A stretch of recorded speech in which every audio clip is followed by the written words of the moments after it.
irmãos e irmãs, hoje o Evangelho está maravilhoso, excelente, como sempre, uma boa notícia, notícia de libertação, para que a gente possa de fato decidir a nossa vida e a quem seguir, o centro da nossa existência, Jesus, o nosso Salvador. Em nome do Pai, do Filho e do Espírito Santo. Amém. Evangelho do dia. Evangelho de nosso Senhor Jesus Cristo, segundo São Marcos. Naquele tempo, Jesus foi para o território de Tiro.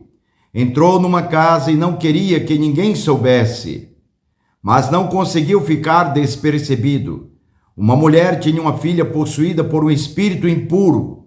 Logo que ouviu falar de Jesus, veio e atirou-se a seus pés.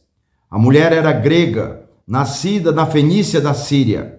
Ela pedia que Jesus expulsasse de sua filha o demônio. Jesus dizia: deixe que primeiro os filhos fiquem saciados, porque não fica bem tirar o pão dos filhos e jogá-lo aos cachorrinhos.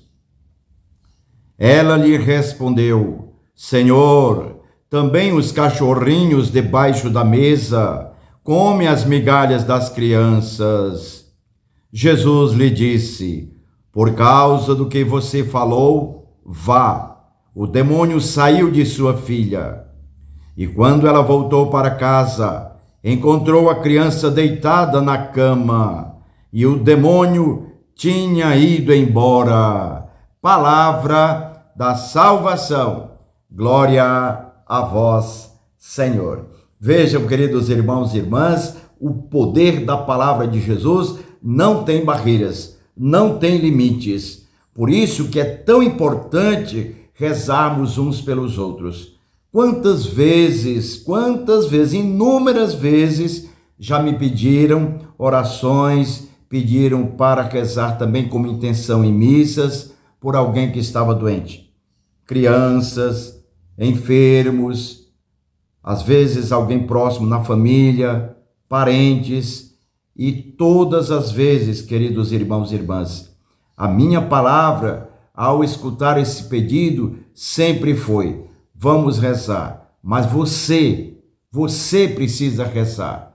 Você está lá com a pessoa, sabe de toda a situação. Nós vamos rezar, mas você precisa rezar e pedir a autoridade de Jesus para que ele de fato possa agir em favor de quem você está suplicando e pedindo. Por isso que é importantíssimo, não podemos desconfiar do poder e da graça de Deus. Deus pode tudo, Ele é todo poderoso, Ele pode tudo. Por isso rezar sempre uns pelos outros.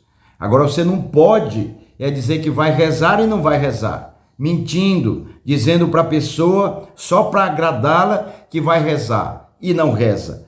Aí sim complica-se mais a situação, porque nós não rezamos e ainda estamos mentindo dizendo que vamos rezar.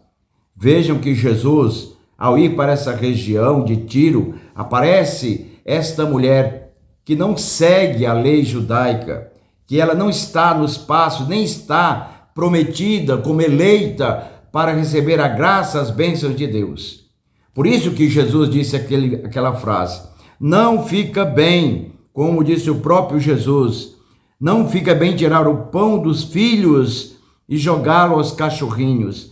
Dizer para essa mulher que ainda não estava aberta as portas para os pagãos, para toda essa ação de graça de Deus. Mas ela insistiu e disse que também, considerada humilde, cachorrinha, que também debaixo da mesa caem as migalhas e que também as migalhas das crianças, e eles aproveitam essas migalhas. Ou seja, a humildade, a insistência no pedido e mais ainda o revestimento desta humildade, acreditando que Jesus poderia realmente fazer isso, levou Jesus a dizê-la: vai, a tua filha está curada.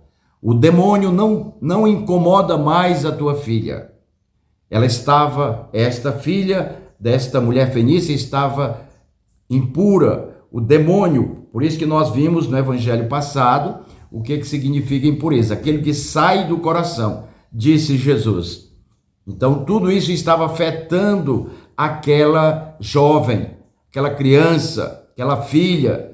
E aí Jesus, com o seu poder, com a sua palavra e a sua autoridade, mesmo estando distante, a filha ficou curada. Com esse evangelho de hoje, não tem como nós duvidarmos daquilo que nós pedimos para Jesus e que de fato é o melhor e vai trazer benefício para você, para sua família. Às vezes é para um funcionário, vai trazer benefício para toda a empresa. Por isso que nós não poderemos deixar de rezar. Claro, evidente que cumprir o nosso preceito, todo domingo ir à missa, todo domingo agradecer a nossa alma agradecida ao Senhor, mas não deixar de fazer as orações do cotidiano, não deixar de pedir a bênção quando você vai em missão, vai e volta, quando você está no trabalho, no estudo, no lazer, sempre está na presença do Senhor. Não esqueçam isso. Todo empresário deveria rezar bem pelos seus funcionários, pela sua empresa, e ali haveria uma abundância da graça de Deus. Tudo mais virá por acréscimo. Primeiro Deus, tudo mais virá por acréscimo. Saúde, força, disposição para todos nós. Em nome do Pai, do Filho e do Espírito Santo. Amém.